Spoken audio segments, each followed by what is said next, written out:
마태복음 6장 24절에 한 사람이 두 주인을 섬기지 못할 것이니 혹 이를 미워하고 저를 사랑하기와. 하나님과 재물이라는데 제목 가지고 우리 은혜를 받습니다. 돈 그러면 되게 중요하죠. 살아가는데 필요한 것들이 너무 많죠.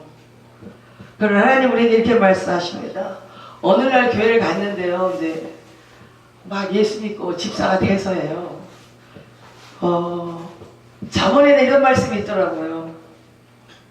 집과 재물은 조상의 상속받거니와 슬기로운 아내는 여호와께로 말미암느니라. 요즘 말하는 그 금수저, 흙수저들 막 얘기를 많이 해요. 그러니까 저희는 이제 금수저가 아니고 흙수저예요. 양가에 뭐 이렇게 내려받은 것도 없고 또 상속도 없고 저희 이제 스스로 이제 다 해야 될 그 은혜 가운데 살아야 될 사람들이죠.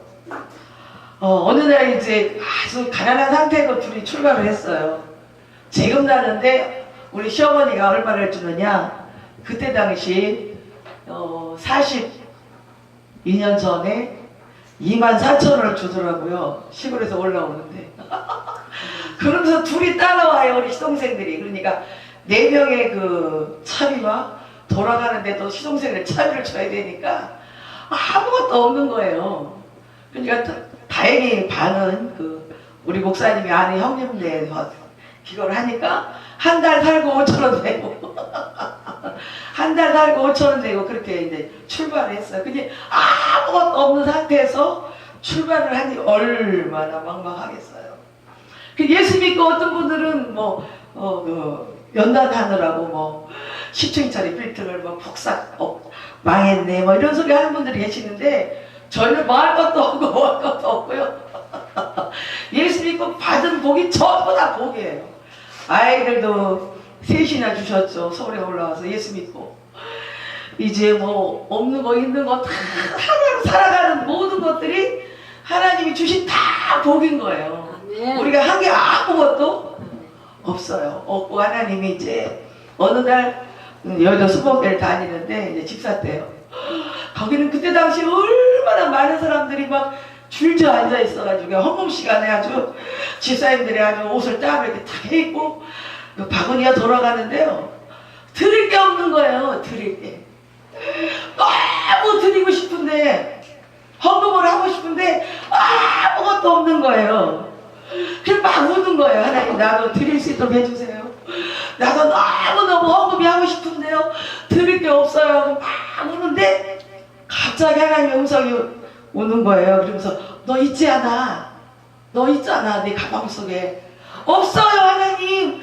나 감춰놓은 거 아무것도 없어요.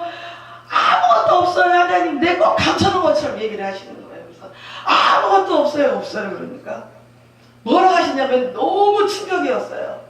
너 토큰 있잖아. 그때 120원인가 있어요. 토큰 하나에 가운데 뽕 뚫려진 거. 그거 내가 아이를 얻고 여의도에서 봉천동까지 갈 차비에 그게 딱 하나 있는 거야. 내 생활비 전부가 그거 하나예요. 토큰. 근데 그걸 요구를 하시는 거예요. 나중에 이제 과거의 드립돈을 알긴 알았거든요. 와, 정말 황당했어요. 그런데 얼마나 감사한지. 그래, 하루 종일 걸어가겠지, 집에까지요. 내려놓고. 드리자.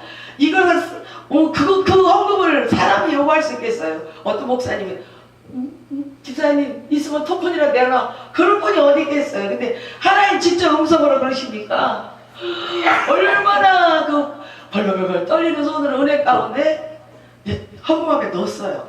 넣고 딱 엎드려 기도하는데 지금 시편 4편 1절 말씀에 있더라. 그 말씀이요.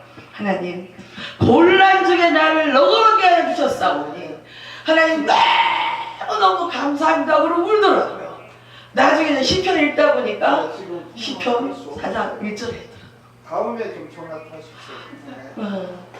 그러면서 세상에 이제 애를 얻고 이제 가야 돼요. 그래 정문 앞에 딱 나오는데 기적은 그날부터더라고요. 물질이 풀어지는데요. 기적 그날부터. 나는 나중에 알고 보니까 테스트를 했는데 이제 합격을 한 것 같아요. 딱 나왔는데 우리 시동생이 그것도 안 믿는 시동생이 정문 앞에서 올 리가 없어요. 그런데 기다리고 있는 거예요. 다섯째 시동생이. 아들만 6형제예요. 우리 목사님이. 거기다 제일 큰 장남이거든요. 그런데 세상에 서갖고 여기 어쩐 일이에요 삼촌 그러니까 봉투 하나를 내미는 거예요. 그 80년대에. 그래서 이게 뭐예요 그러니까 조카를 옷이나 사주세요 그러고 거금 거금 10만 원을 그때는 엄청난 큰 돈이었어요 저한테는요. 거금 10만 원을 주고 가는데 그 예수 믿으면 예배를 드리러 왔다 그러죠. 어떻게 왔는지 모르겠어요. 하나님 그 마음을 주관하셨겠죠. 제가 걸어갈까봐. 이건 뭐야? 참 신기한 일이 벌어지네. 그리고 이제 가져가서 잘 축복하고 사용을 했죠. 하나님은 또 어느 날 우리 목사님 목회하는데 구광동에서 이제 목회를 하셨거든요. 부천에. 그런데 그 경서교회라고 있어요. 홍재철 목사님네 교회 성도가 거기는 성도가 많으니까 기도 부탁을 해도 목사님을 못 받아야 그러면서 우리 교회로 와가지고는 저한테 부탁을 하더라고요. 그 집사님이. 어머니가 중풍으로 7년 동안 누워있는데 그 어머니가 아들이 없으니까 딸만 둘인데 이 집으로 갔다 저 집으로 갔다 이렇게 이제 옮겨 다니시는 거예요.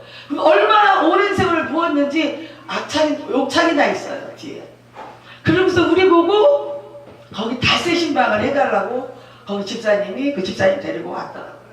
그래서 그 동네에 이제 갔어요. 가서 첫날 신방을 끝나고 둘째 날 이제 가려고 새벽에 기도를 딱 하는데 하나님께서 뭐라 말씀하시냐면 야 가서 회개시켜라 그러더라고요. 예, 뭘 회개해야 되는데요 그러니까 그 아파 누워있는 집사님이 그 젊은 시절에 혼자 바보가 돼가지고 부역장을 했나봐요. 그런데 세상에 부역헌금을 하나님 거잖아요. 부역헌금을 썼대요. 애들이 막 그러니까 이제 하나님 이거 쓰고 그랬겠죠. 나중에 갚을 때 했겠죠 뭐. 쓰면 또 얼마나 많이 썼겠어요. 그런데도 하나님 거니까 거기 걸려 있더라고요. 그러면서 이제 가서 그거 회개시켜라 그러시는 거예요. 그래서 가서 얘기를 했어요. 집사님 옛날에 부역장 시절에 젊을 때 이렇게 하셨어요? 라고 그러니까 너무 놀라시는 거예요. 그럼 우리 같이 다 회개합시다. 하나님 앞에 우리는 같이 그냥 정달아서 회개를 하는 거예요. 그 집사님 울고 그 집사님 울고 딸들도 울고 우리도 울고 하나님 앞에 정말 눈물로 몰랐다고 하나님이 그런 분이시니 몰랐다고 그 회개하고 났는데 너무 놀라운 일은요 그렇게 7년 동안 안 돌아가신 분이 그 회개하고 나서 일주일 만에 하늘나라로 가셨어요.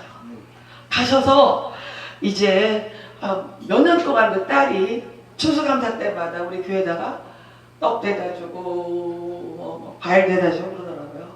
그리고 이제 그 후에 저희들이 이제 이사 나와서 지금 어떻게 사는지는 모르겠는데 하나님은 이 재물에 대해서 11조에 대해서 또한 부역 헌금에 대해서 또 올라가는 헌금 받지 않는 헌금 이런 것들이 다 있더라고요. 그러면서 우리 주일학교 학생이 어느 날 이제 헌금을 했는데 많이 했어요. 주일학교 선생님이 이제 건너왔는데 그런데 주일날 예배를 끝나고 자는데요 성령께서 오셔서 막 뭐라고 하시는 거예요. 임초로 헌금 받지 않는다 내가. 그 주일학교가 되는 거예요. 받지 않는다 그러셔가지고요 주일학교 선생님 불렀어요. 불러가지고 빨리 와봐. 그리고 가서 임초로 데려와. 그러니까 데려왔더라고요. 데려와갖고 너 여기 앉아. 너 그거 돈 어디서 났어? 너 이거 빨리 안 불어? 너 어디서 났어? 그러니까 세상에 지네 아빠 주머니에서 훔쳐왔대요. 훔쳐와가지고 그거를 이제 갖고 있으니까 선생님이 그랬겠죠. 야, 너 그거 갖고 다니지 마. 하나님도 헌금이나 해. 그랬겠죠. 그러니까 했는데 하나님이 가르쳐줘가지고 그 돈 돌려보내고 너 가서 아빠한테 장례값 필요하라. 어느 날은 내 꿈을 꾸는데요. 이 전광판이 뜨더라고요. 큰 빌딩 외에도 큰 텔레비 같은 거 있잖아요. 이렇게 쫙 뜨더니 어떤 손이 나타나더니 그 어디서 들어오는 헌금을 다 하세요. 누가 주고받는 것도 다 하시더라고요. 어디 교회에서 우리 교회로 들어오는 헌금을 따다다다다다 이렇게 전광판이 떠요. 따다다다 따다다다다 따다다다다 밑줄을 쫙 치더라고요. 무슨 한 대를 쫙 내세요. 우리 생활에 밀접하게 하나님이 그렇게 간심을 하는구나, 간섭을. 만물은 주의 것이라고 말씀하십니다. 누가복음 16장 13절에 이렇게 말씀하십니다. 쥐바인이 두 주인을 섬길 수 없나니 혹 이를 미워하고 저를 사랑하거나 혹 이를 중히 여기고 저를 경히 여길 것입니다. 너희는 하나님과 재물을 겸하여 섬길 수 없느니라. 물질은 참 좋은 거지만 이 물질을 잘못 사용하거나 잘못 헌금을 드렸을 때는 하나님이 받지 않는 우리가 허비하는 것도 있다는 것을 아시고 우리가 믿음으로 드리는 저걸음 내 식탁을 듭니다. 어느 날 갔어요. 어느 날 어디를 갔는데 누가 차비하라고 10,000원을 주더라고요. 근데 그것을 딱 가지고 돌아서는 순간에 저 위에서 임하시더니 뭐라 하냐면 그 돈이 너 어떤 돈인 줄 아니? 이렇게 물어보세요. 그래서 저 사람이 나한테 헌금하라고 준 건데요. 그러니까 그 사람이 하루 반짝이로 청소를 한대요. 마포 걸레로 청소를 하면 하룻밤 받는 헌금이 얼마냐? 헌금이라네. 그 받는 페이가 14,000원이라는 거예요. 그때 당시에. 그걸로 너희들 누가 주는 헌금, 주의 종들이든 감사 이런 거 어떻게 쓰느냐고 물어보는 거예요.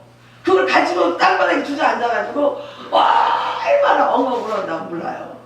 그 동천동에서 혼자 목회할 때는 그런 거 저런 걸 모르니까 성도들이 좋은 옷 사주면 입고 뭐 주면 뭐하고 하고 다 써요. 근데 그 헌금 하나하나가 피 같은 거더라고요. 성도의 피예요. 그럼 우리가 관리를 얼마나 철저하게 잘해야 되는지 나중에 저기서 계산을 다 하시더라고요. 그래서 그때부터 얘기를 했어요. 하나님, 내가요 홀딱 벗고 살 수는 없으니까 바지 10,000원, 웃돌이 10,000원 그 이상은 안 입겠습니다. 그 이상은 더 비싼 옷 안 입고 이제 살겠습니다. 이제 그건 제 문제예요.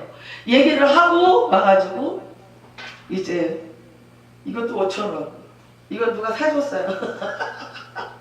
이거 10,000원. 그러고 살아요. 그래도 얼마나 편한지 하나님이 재정에 대해서 우리에게 철저하게 가르치시는 거. 내 맘대로 헌금도 못해요. 마음이 주의하는 거고 하나님 명령하시면 어려운 가운데서 하는 거고 그렇지 아니하면 오가는 모든 순서도 하나님이 정하게 되는 줄 믿습니다. 그래서 주주인을 섬기지 않도록 하나님 철저히 우리를 관리하시는데 얼마나 감사한지요. 시편 52편 7절에 이렇게 말씀하십니다. 이 사람은 하나님을 자기 힘으로 삼지 아니하고 오직 자기 재물의 풍부함을 의지하여 하며 자기 악으로 스스로 든든하게 하던 자라 하리로다. 아멘. 오늘 우리가요 주님을 의지하는 정도인데도 불구하고 많은 풍부함과 재물에 의지하는 사람들이 많아요. 그래서 저도 지금 이제 우리 목사님 은퇴하시고 하나님이 집도 주시고 살아갈 수 있는 것도 비단지게 해주고 살아가고 아주 편해요. 비단지고 살죠. 뭐 그렇다고 싸놓고 살지도 않죠. 그런데 그거 의지할까봐 그것도 의지할까봐 그 아주 뜨거운 물이 펑펑 나와서 하루에 10번을 씻어도 얼마나 감사하죠. 그전에는 지하실에서 살 때는 모욕할 데가 없어가지고요 물을 데워가지고 화장실에 일반 화장실에 올라가서 거기서 씻었어요. 거기서 씻고 그것도 작정을 하고 감사하다. 여보 여기서 우리는 어떤 일을 만나도 마음 입술에서 부정적인 얘기 하지 말고 감사로 우리는 초질간 감사를 하자. 그 감사로 2년째 예배를 감사만 여기도 감사 여기도 감사 여기도 감사만 하고 나니까 그 열어주시는데요. 일사천리로 열어주세요. 그런데도 혹시 내가 그 물질에 그 편안함과 되어진 환경에 안락하고 거기에 의지할까봐 겁이 나는 거예요. 겁이 나서 할 수만 있으면 낮에 집에 안 들어가고 기도를 가든지 부흥회를 가든지 하나님 일에 대한 매진을 하려고 애를 쓰고 있어요. 오늘 전도서 6장 2절에는 말합니다. 어떤 사람은 그의 영혼이 바라는 모든 소원에 부족함이 없어 재물과 부유와 존귀를 하나님께 받았으나 하나님께서 그가 그것을 누리도록 허락하지 않으면 못 받는다는 거예요. 허락하지 아니하셨으므로 다른 사람이 누리나니 이것도 어때요? 악한 병이로다 이렇게 말씀하셨어요. 아침 어떤 우리 교회 다니는 집사님이요, 아침에 일찍 일어나요. 아침에 저녁 늦게까지 일해요. 근데 남는 게 없어요. 왜요? 마누라가 예수 믿는다고 잡았대. 발로 걷어차서 입이 이렇게 부어서 오고, 하나님을 여전히 핍박하고 해서 핍박하니까 아무리 열심히 그렇게 부지런하다고 못 봤어요. 그런데도 하나님이 열어주지 아니하니 열리지를 않더라고요. 그래서 오늘 우리가 부지런히 일하지 말라는 건 아니에요. 그러나 하나님께서 그 속에서 우리에게 누리게 할 수 있는 은혜나 복도 주님이 주셔야 된다고 말씀하신 줄 믿습니다. 그래서 오늘 이제 말씀을 마무리하려고 합니다.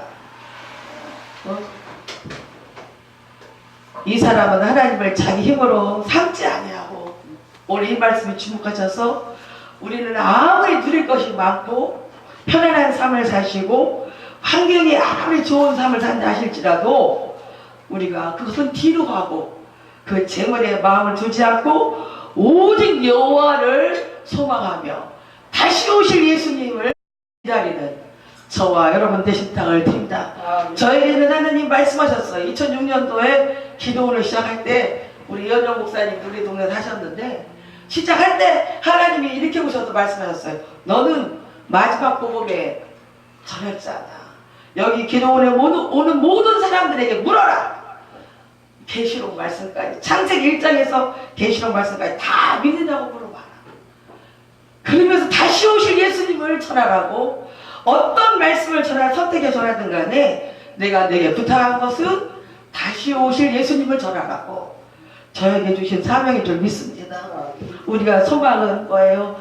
우리에게 헛된 소망이 아니라 우리에게 가질 수 있는 소망은 아무것으로도 우리는 우려가 지금 되지 않습니다. 어떤 걸 우려가 돼요? 다시 오실 예수님을 기다리는 그 위로와 사랑과 능력으로 사시는 저와 여러분 되시기를 예수 이름으로 축복합니다. 네.